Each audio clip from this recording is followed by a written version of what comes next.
అందరికీ నమస్తే. ఈరోజు రాష్ట్ర వ్యాప్తంగా కూడా వైఎస్ఆర్సీపీ ఆధ్వర్యంలో భారీ నిరసనలు ర్యాలీలు ఆంధ్రప్రదేశ్లో జరుగుతూ ఉన్నాయి. సో ఈ విషయం మనకు తెలిసిందే, ముందే వాళ్ళు ప్రకటించారు, అనుకున్న రీతిలో ఈ ధర్నాలు నిరసనలు అనేవి జరుగుతాయని ముందుగానే ఎక్స్పెక్ట్ చేసింది. దీనికి సంబంధించి రాష్ట్ర వ్యాప్తంగా కూడా పోలీస్ బందోబస్తు ఏర్పాట్లన్నీ కూడా ప్రస్తుత కూటమి ప్రభుత్వం ఏర్పాటు చేసింది.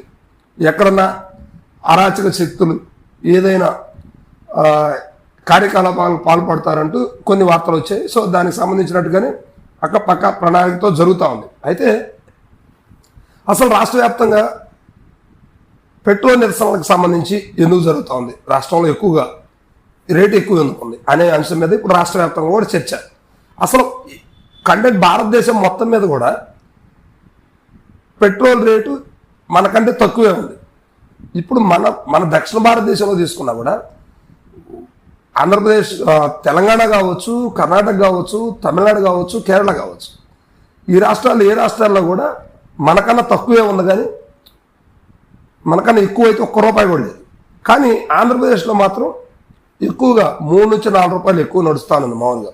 పైగా ఇప్పుడు మళ్ళీ ₹3 బాధుడు జరుగుతుంది. సో ఇప్పుడు దీన్ని నిరసిస్తూ వైఎస్ఆర్సీపీ రాష్ట్ర వ్యాప్తంగా కూడా జరుగుతుంది. అయితే ఇక్కడ ఒక విషయాన్ని మనం పర్టికులర్గా గమనించాలి.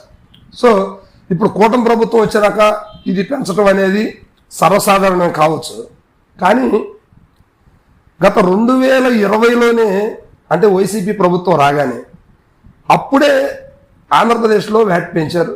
ఆంధ్రప్రదేశ్లో పెట్రోల్ ధరలు పెరిగాయి. ఈరోజు ప్రత్యేకంగా ఏం పెరగలేదు. కానీ ఇదేదో నేను వైసీపీకి యాంటీగా లేకపోతే టీడీపీకి ఫేవర్గా ఏం చేయట్లేదు, కానీ ఆలోచించాల్సినటువంటి అవసరం ఆంధ్రప్రదేశ్ ప్రజానీకానికి ఎంతైనా ఉంది. ఇప్పుడు అప్పుడున్నటువంటి వైసీపీ ప్రభుత్వంలో పెట్రోల్ ధరలు పెరిగాయి, మరి ఇప్పుడు కూటమి వచ్చిన తర్వాత కూడా పెరగాలి కదా, అందుకే మళ్ళా పెంచారు. కానీ అప్పుడు భారత ప్రధాని మోడీ గారు ఉన్నారు, ఇప్పుడు కూడా భారత ప్రధాని మోడీ గారు ఉన్నారు. అయితే అప్పుడు జగన్మోహన్ రెడ్డి గారితో జతకట్టారు, ఇప్పుడు కూటమి అయినటువంటి తెలుగుదేశం పార్టీ, జనసేనతోటి బీజేపీ మోడీ గారు దోస్తీ కట్టారు. సో అంతే తేడా. కానీ ప్రజలే ఇక్కడ బాధుడు గురవుతున్నారు. ఆ రోజు జగన్మోహన్ రెడ్డి గారు ₹5 నుంచి ₹6 పెంచడం జరిగింది. ₹120 చేసి ప్రభుత్వం ₹110 ₹10 వెనక్కి తీసుకున్నట్టుగా మళ్ళీ తగ్గించింది. మరలా ఇప్పుడు మళ్ళీ ₹3 పెంచింది. సో ఇదంతా కొంచెం ఆంధ్రప్రదేశ్ ప్రజలకి కన్ఫ్యూజ్గానే ఉంది.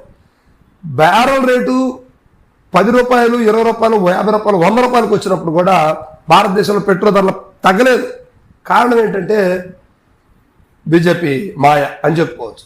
సో మొత్తం మీద నేను చెప్పదలుచుకుంది ఏంటంటే, ఇవాళ వైసీపీ ఆధ్వర్యంలో జరుగుతుందే కానీ మిగతా కార్యక్రమాల్లో మిగతా పెంచినప్పుడు కూడా వైసీపీ అలర్ట్ అవ్వాలి.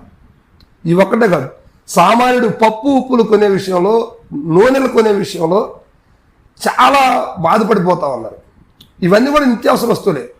ఇప్పుడు నిత్యావసర వస్తువులో పెట్రోలు ఇప్పుడు జమ అయింది, కానీ గతంలో పప్పులు, ఉప్పులు, చమురులు ఇవన్నీ కూడా సామాన్యుడికి అవసరమైనవి. మరి ఇవన్నీ ఏముంది, ఎందుకు బ్రేక్ చేశారు? వీటన్నిటి విపరీతమైన రేట్లు పెరగలేదా? అవి కూడా దీనికంటే ఎక్కువే పెరిగి ఉన్నాయి. కానీ ఎక్కడ కూడా ప్రభుత్వమే కాదు, సరే సహజంగా ప్రభుత్వం పెంచుతూ ఉంది, మరి ప్రతిపక్షం దీని గురించి చర్చించాలి కదా. ఎందుకు చర్చించలేదు?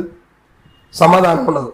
ఎందుకంటే ఆ రోజు మోడీ గారితో దోస్తీ కట్టిన జగన్మోహన్ రెడ్డి గారు, ఈరోజు చంద్రబాబు, పవన్ కళ్యాణ్ దోస్తీ కట్టినటువంటి మోడీ గారు. అప్పుడు ఆయన ప్రశ్నించలేదు, ఇప్పుడు వీళ్ళు ప్రశ్నించరు. ప్రతిపక్షంలో ఉండగానే ఒక్కసారి వైఎస్ఆర్సీపీకి బాధేస్తుంది అనమాట. ఆలోచించాలి కదా. సో ఇది నేను ఎవరిని ఉద్దేశించి కాదు, ప్రస్తుతం నడుస్తున్నటువంటి పరిస్థితుల మీద ఈ వీడియో చేయాల్సిన అవసరం ఎంతైనా ఉందని చెప్పేసి చేయడం జరుగుతుంది. సో ఇప్పుడు దీనికి సంబంధించి రాష్ట్ర వ్యాప్తంగా కూడా ఈరోజు వైఎస్ఆర్సీపీ ఆధ్వర్యంలో ధర్నాలు, రాస్తారోకోలు, నిరసనలు తెలియజేశారు. సో మరి ముఖ్యంగా ఆంధ్రప్రదేశ్ తీసుకుంటే, ప్రకాశం జిల్లా తీసుకుంటే నెల్లూరు, ప్రకాశంలో కొంచెం భారీగానే జరిగిందని చెప్పుకోవచ్చు. ఎందుకంటే ఇక్కడ కూటమి పూర్తి స్థాయిలో విజయం సాధించింది కనుక ఇక్కడ కొంచెం హవా నడుస్తూ ఉంది. సో అందుకే ఒంగోలు వైఎస్ఆర్సీపీ ఇన్ఛార్జి చుండూరు రవిబాబు గారి ఆధ్వర్యంలో ఈ రాస్తారోకో నిరసనలు కొంచెం బాగానే జరిగిందని చెప్పుకోవచ్చు. ప్రభుత్వం మీద ఆ ద్వంద్వ వైఖరిని, ప్రభుత్వం పెంచినటువంటి ఆ ధరలని వెనక్కి తీసుకోవాలంటూ వాళ్ళు డిమాండ్ చేస్తూ మాట్లాడారు. అదేవిధంగా ప్రకాశం జిల్లా వైసీపీ ఇన్ఛార్జిగా ఉన్నటువంటి వైసీపీ పార్టీ అధ్యక్షులుగా ఉన్నటువంటి బూచేపల్లి శివప్రసాద్ రెడ్డి గారు కూడా ఆ దర్శి కావచ్చు ప్రకాశం జిల్లా వ్యాప్తంగా కూడా ఈ నిరసన కార్యక్రమాలని ఉధృతం చేశారని చెప్పుకోవచ్చు. సో ఇది ఒక రకంగా వైసీపీకి ప్లస్ అయింది అనుకున్నప్పుడు కూడా, కానీ గతంలో విషయాన్ని తెలుసుకుంటే ఈ రోజే కొత్తగా పెరిగింది ఏమి లేదు, గతంలో కూడా పెరిగాయి. వాటిని ఇప్పుడు కట్టడి చేయడానికి వైఎస్ఆర్సీపీ కంట్రోల్ చేస్తుంది. అయినప్పటికీ ఆ ప్రయత్నం అయితే ఫలించే అవకాశం లేదనేది నా అభ్యర్థన. సో మొత్తం మీద ఎటుకుండా కూడా సామాన్యుడు ఈ రేటు ధరలు పెరగడం వల్ల బలైపోయే పరిస్థితులు అయితే కనిపిస్తాయి. ఇది రాష్ట్ర వ్యాప్తంగానే కాదు, కేంద్రం కూడా ఇలాంటి విషయాల మీద చర్యలు తీసుకుంటే సామాన్యుడికి మేలు చేస్తే తప్పితే ఇక్కడ ఎన్ని నిరసనలు ర్యాలీలు జరిగినా కూడా విషయం అయితే క్లారిటీ రాదు. సో మొత్తం మీద నేను చెప్పాలనుకున్న అంశం అయితే ఇది. Thank you.